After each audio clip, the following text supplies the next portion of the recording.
তাইলে আমাদের যুদ্ধ শেষ হয়ে গেছে, তাই না? যুদ্ধ কেবল শুরু।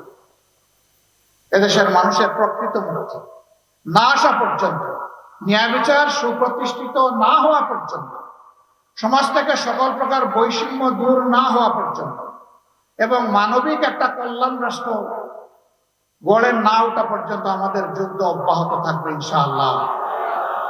বাংলাদেশে যতক্ষণ দুর্নীতি এবং দুঃশাসন থাকবে আমাদের লড়াই ততক্ষণ চলবে।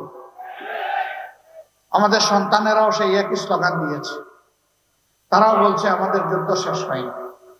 তারা এই বিপ্লবের দুই প্রতীকের নাম ধরে স্লোগান দেয়, আবু সাইদ মুগ্ধ, শেষ হয়নি যুদ্ধ। আমরাও বলছি, হে আবু সাইদ মুগ্ধ, শেষ হয়নি যুদ্ধ। এই যুদ্ধ চলবে। তবে দেশকে যেহেতু আমরা ভালোবাসি, দেশের সকল নাগরিক, আবার বৃদ্ধ ভূমিকা, সবাইকে বলবো, সবাইকে দায়িত্বশীল ভূমিকা পালন করতে হবে, বিচার তাদের করতে হবে। তবে যারা আগে রাতের বেলাও কোর্ট বসিয়ে আপনারা বিচারের নামে অবিচার করতে পেরেছিলেন, এখন দেখতে চাই না দুর্দর্শ সন্ত্রাসী লুটেরা কর্মীদেরকে জনগণ হাতে তুলে দিবে আর আপনারা পরের দিন তাদেরকে ছেড়ে দিবেন, এটা আমরা দেখতে চাই না।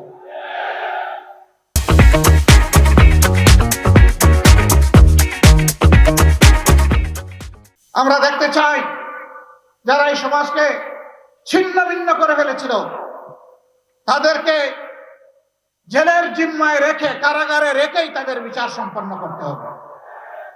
আর যারা এখনো ধরা পড়ে নাই, জনগণ সহযোগিতা করবে, আইন শৃঙ্খলা বাহিনীকে তার দায়িত্ব নিতে হবে, তাদেরকে পাকড়াও করে জেলের মধ্যে নিক্ষেপ করতে হবে।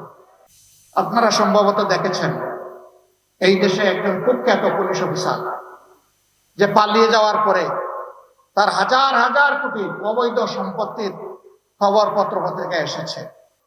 আমাদের নিবন্ধন কেড়ে নেওয়া হয়েছে, প্রতীক কেড়ে নেওয়া হয়েছে, শেষ পর্যন্ত দিশাহারা হয়ে আমাদের দলকেও নিষিদ্ধ করা হয়েছে। তারা আমাদের নেতৃবৃন্দের বাড়িঘর বুলডোজার দিয়ে ভাঙিয়েছিল। সম্মানিত ভাইয়েরা, আমরা প্রতিশোধে বিশ্বাস করি না। আমরা অবশ্যই অপকর্মের বিচার চাই।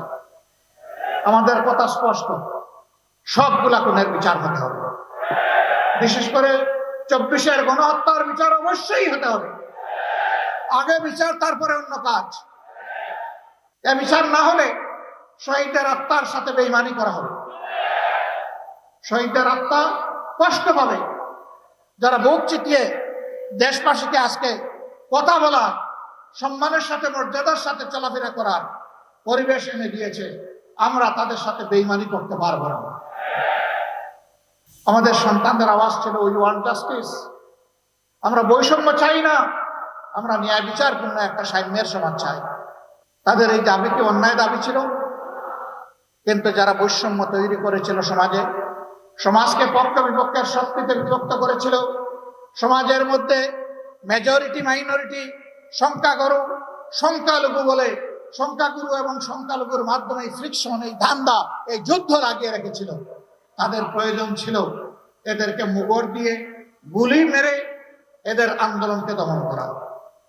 কিন্তু দুনিয়া সাক্ষী, যে দেশের যুবকরা জীবন দেওয়ার জন্য তৈরি হয়ে যায়, কোনো স্বৈরাচারী সরকার কোথাও কোনো কালে তাদেরকে দমন করে সফলতা লাভ করতে পারেনি।